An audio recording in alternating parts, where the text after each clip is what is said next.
Now for the roundtable with our News Channel 5 political analyst Brian Crowley, and I could almost bet what's top of mind for you this week. Well, this is going to shock you, but I think the Republican debate on Wednesday is going to get a lot of interest from the voters out there. It's going to be a fascinating debate, minus the one big star of the debate, Donald Trump, who has said on Friday he's going to spend the time during the debate doing an interview on Tucker Carlson, wherever Tucker Carlson is these days.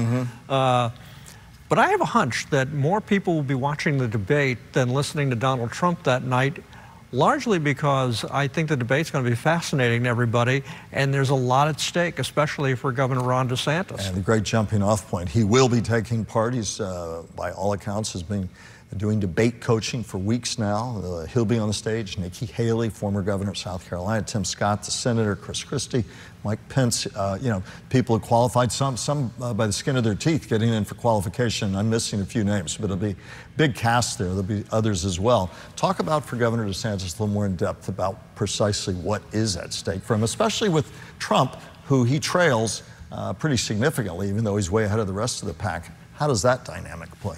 Well, as you noted, he's training hard, apparently, for this debate. In previous gubernatorial debates, he hasn't exactly shined. And he really needs to do well in this debate. His polling numbers have been declining. Trump has been gaining more ground on him and the other people in the debate. But what's also going to be interesting, too, is that because he's still number two, in some polls, a little bit of a tie between a couple of the other candidates, but by and large, he's still number two. The other candidates will probably be going after Ron DeSantis, who often shows a thin skin, who often can get really testy with things.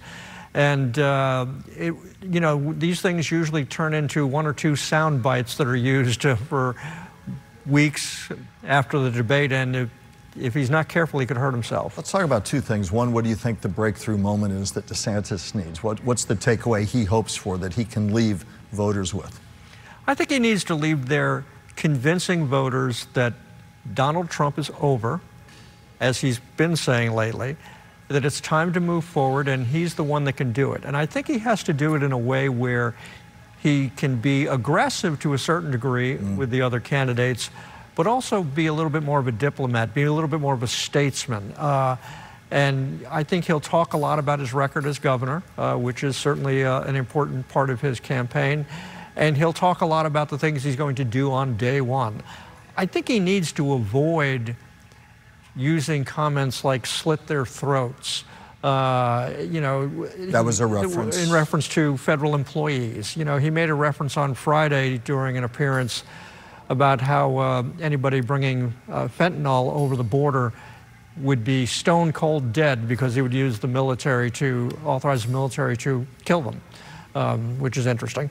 I think he needs to avoid that kind of flaming rhetoric and come across a little more as a statesman. Will he try very, very hard to say, I'm the most conservative of the gang up here, or does he moderate that a bit? Where do you see that going? I think he can be. Look, he's conservative. He's very, very conservative. And proud of it. Ronald Reagan was conservative, but Ronald Reagan had this aura about him that, but I'm also a nice guy. Right. And Ron DeSantis has been missing the nice guy part.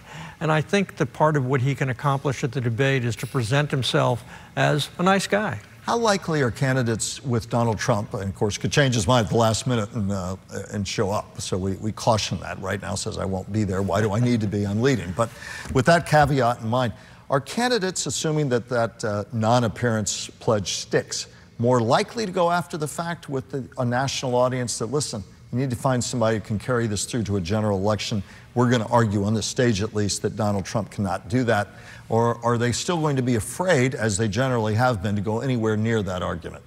I think during the debate we're going to start to see the transition where most of the candidates will note that Donald Trump couldn't be bothered going through this process, which is part of our presidential politics, that Donald Trump decided not to let the voters hear what he has to say right now, and that I think we may start seeing more of the candidates adding to what Ron DeSantis says, that it's time to move forward. We're done. We got to stop worrying about the past. It'll be interesting to see how much they talk about the pending trials that Donald Trump faces. And Brian, what is the most likely attack line other GOP candidates would use against Governor Ron DeSantis? What would you expect to hear? I mean, he's been a champion on culture war issues and has made tremendous headway. And of course, we saw his big victory in Florida last fall. Where will other GOP candidates make their attacks, in your estimation? I think they may suggest that he's too hardcore right, that he's not capable of bringing people from the middle in nationally, that he's not capable of winning over conservative Democrats.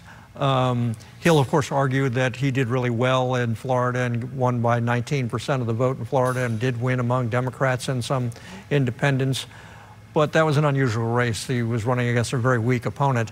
But I think that'll be a lot of it. And I think I wouldn't be surprised if you start hearing some of his opponents talking about the fact that he went to Yale and Harvard and therefore is woke. And they may poke a little jab at his, you know, he likes to act like he was right in the thick of it in Iraq, but I think they may point out that he was just a Navy lawyer and he wasn't a combat veteran. Mm-hmm. Because he's been playing a lot on the veteran line in the last couple of weeks, and they may need to try to take that away from him. Any other? We've only got a little less than a minute left in this segment. Obviously, we're Florida-centric, but any other breakout possibilities you see there with the cast that will be there on hand? If DeSantis is trailing, they're barely registering others in this GOP fray. Yeah, I would expect that some of the candidates will try to push back on DeSantis' economic arguments by saying that he hasn't helped Floridians with their homeowners insurance, that the cost of living in Florida is going up really high because of Ron DeSantis. They'll try to push it away from the Democrats.